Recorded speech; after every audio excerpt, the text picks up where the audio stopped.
So ito nga pala yung nahuli ko mga birds kahapon.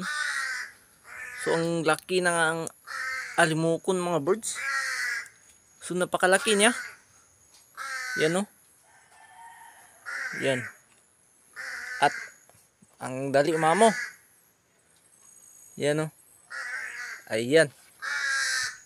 To. So napakalaking alimukon to mga birds. Ito yung nakuha ko kahapon na sobrang wais. Na grabe talaga. Naabot ako ng mahigit isang oras.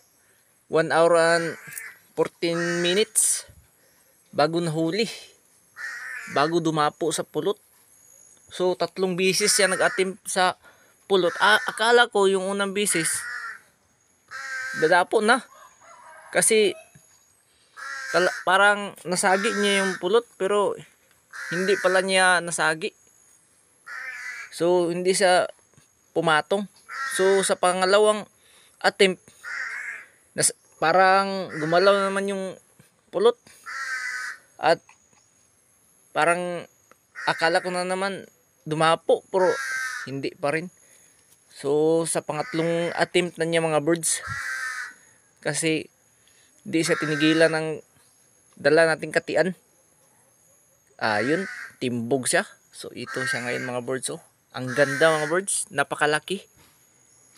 So madumi pa yung muka niya mga birds. Pero ang ganda mga birds, ang laking alimukon.